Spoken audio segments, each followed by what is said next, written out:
الله وبركاته. الحمد لله والصلاة والسلام على رسول الله. أشهد أن لا إله إلا الله وحده لا شريك له وأشهد أن محمدا عبده ورسوله. أما بعد، فعن أبي هريرة رضي الله عنه قال قال رسول الله صلى الله عليه وسلم: من لم يدع قول الزور والعمل به فليس لله حاجة في أن يدع طعامه وشرابه. رواه البخاری. محترم حضرات، صحیح بخاری کی ایک حدیث آپ کے سامنے پیش کی گئی ہے. ابو ہریرہ رضی اللہ عنہ اس حدیث کے راوی ہیں.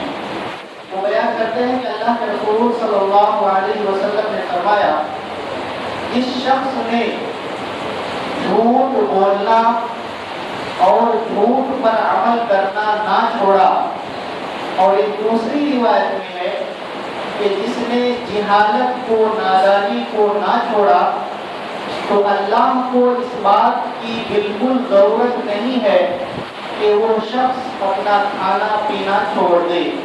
اس کو بخاری نے روایت کیا ہے. یہ جو حدیث ہے روزے داروں کے لیے ایک بہت ہی عظیم حدیث ہے، اور اس حدیث میں اللہ کے رسول صلی اللہ علیہ وسلم نے روزے کے آداب کا ذکر فرمایا ہے.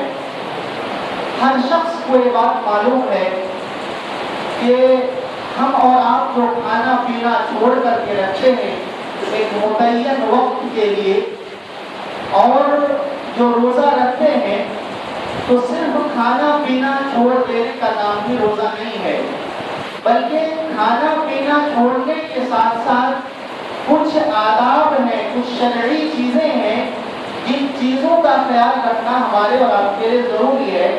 تب جا کر کے روزہ ہمارے لیے مفید ہوگا، روزہ ہمارا قابل قبول ہوگا، ورنہ روزہ ہمارا قابل قبول نہیں ہوگا.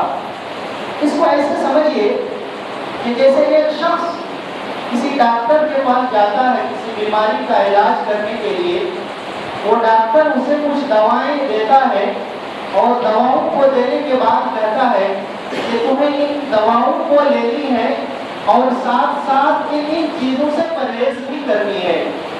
اب کوئی شخص اگر دواؤں کو لیتا ہے لیکن وہ پرہیز نہیں کرتا اور پھر کچھ دنوں کے بعد وہ ڈاکٹر سے جا کر شکایت کرتا ہے کہ ڈاکٹر صاحب مجھے کچھ فائدہ نہیں ہوا، پھر ڈاکٹر صاحب پوچھتے ہیں کہ تم نے پرہیز کیا تھا کہ نہیں کیا تھا. وہ شخص اگر کہے کہ میں نے پرہیز نہیں کیا تھا تو ڈاکٹر کہے گا تم کتنی بھی دوائیں پی لو، کتنی بھی دوائیں لے لو، لیکن اگر پرہیز نہیں کرو گے تو پھر اس کا تمہیں کوئی فائدہ نہیں ہوگا. اسی لیے عرب کہتے ہیں الوقایۃ خیر من العلاج، پرہیز کرنا یہ علاج سے بہتر ہے. یعنی انسان دواؤں کا استعمال کرے اور ساتھ ساتھ پرہیز کرے تو پرہیز کرنا زیادہ اس کے لیے کارآمد ہے، زیادہ مفید ہے. ایسے ہی ہم اور آپ جو روزہ رکھتے ہیں، کھانا پینا جو چھوڑ کر کے رکھتے ہیں ظاہری اعتبار سے، اس کے ساتھ ساتھ ہمیں اور آپ کو جھوٹ سے، غیبت سے، جہالت سے، نادانی سے، بیکار کی چیزوں سے، بیہودہ باتوں سے، ان تمام چیزوں سے پرہیز کرنا ضروری ہے. اگر ان تمام چیزوں سے ہم نے پرہیز نہیں کیا تو اللہ تبارک و تعالیٰ کو اس چیز کی کوئی حاجت نہیں، کوئی ضرورت نہیں کہ ایک بندہ کھانا پینا چھوڑ کر کے رکھے لیکن دیگر جو چیزیں ہیں، دیگر جو آداب ہیں، ان آداب کا خیال نہ رکھے. ایسا انسان جو روزہ اس طریقے سے رکھتا ہے کہ روزے کے آداب کا اسے خیال نہیں ہے، وہ بڑا بدنصیب روزے دار ہے. اس روزے دار کو بھوک اور پیاس کے سوا کچھ بھی نصیب نہیں ہوگی. چنانچہ اللہ کے رسول صلی اللہ علیہ وسلم نے ایک حدیث کے اندر ارشاد فرمایا کہ کتنے ایسے روزے دار ہیں جن کو ان کے روزے میں بھوک کے سوا کچھ حاصل نہیں ہوتا، اور کتنے ایسے تہجد گزار ہیں، قیام اللیل کرنے والے لوگ ہیں جن کو جاگنے کے سوا کچھ بھی حاصل نہیں ہوتا. مطلب کیا کہ روزہ رکھتا ہے، بھوک و پیاس کو برداشت تو کرتا ہے، اللہ نے جن چیزوں کو حلال کر کے رکھا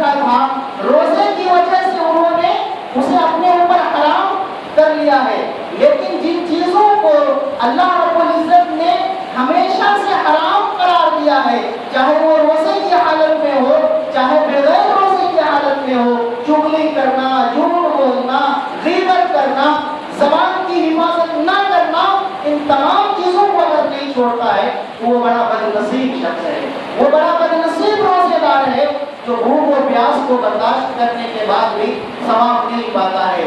وہ شخص ایسے ہی ہے جیسے ایک مزدور، ایک رکشہ چلانے والا دھوپ میں رکشہ چلاتا ہے، پسینے سے شرابور ہو جاتا ہے، تکلیفیں برداشت کرتا ہے، لیکن شام کے وقت اس کی جیب خالی ہوتی ہے، اس کے جیب میں ایک روپیہ بھی نہیں ہوتا۔ ایسا رکشہ چلانے والا، ایسی محنت کرنے والا کیا ہے؟ بہت بد نصیب ہے۔ ایسے ہی وہ کسان بڑا بد نصیب ہے جو شخص ہل چلاتا ہے، آبپاشی کرتا ہے، کھیت میں دن رات لگا دیتا ہے، کھانے پینے کی پرواہ نہیں کرتا، بال بچوں کی پرواہ نہیں کرتا، محنت کرتا ہے، لیکن اگر وہ شخص جب فصل کٹنے کا وقت ہو اسے ایک مٹھی غلہ نصیب نہ ہو تو ہم کیا کہیں گے؟ وہ شخص بڑا بد نصیب ہے، وہ شخص بڑا بد نصیب ہے، وہ کسان بڑا بد نصیب ہے۔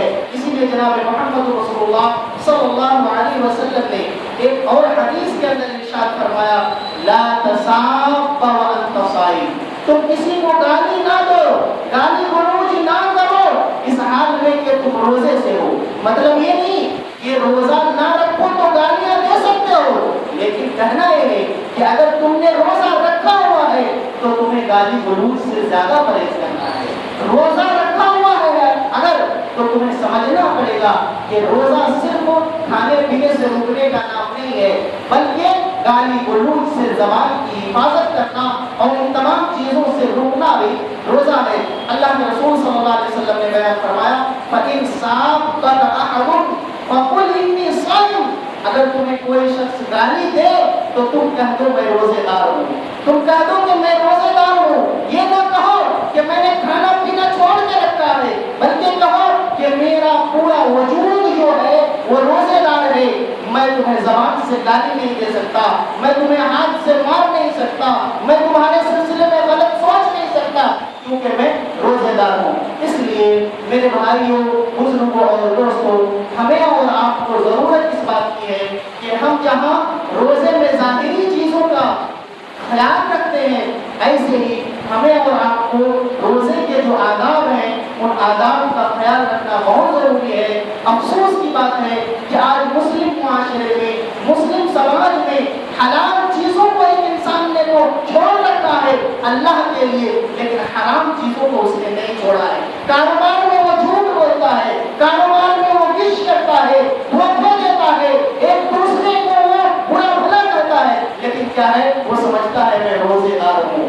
آپ اگر اس طرح سے روزہ رکھتے ہیں تو آپ سمجھیے کہ آپ کے پاس ایک باغ ہے، آپ کے پاس ایک درخت ہے، ایک پودا ہے، آپ ایک ہاتھ سے پانی دے رہے ہیں، سیراب کر رہے ہیں اس پودے کو، لیکن دوسرے ہاتھ سے آپ اس پودے کو کاٹ رہے ہیں، آپ دوسرے ہاتھ سے اس پودے کو کاٹ رہے ہیں۔ اس لیے روزے کی حفاظت کرنا بہت ضروری ہے۔ اللہ تعالیٰ سے میری دعا ہے کہ پروردگارہ ہم تمام لوگوں کو روزے کے جو آداب ہیں ان آداب کا خیال رکھنے کی توفیق عطا فرما، روزے کی حفاظت کرنے کی توفیق عطا فرما، ہمارے مکمل وجود کو تو روزے دار بنا دے، ہمیں زبان کی، آنکھ کی، اپنے دماغ کی، ہاتھ کی، ہر چیز کی حفاظت کرنے کی توفیق عطا فرما۔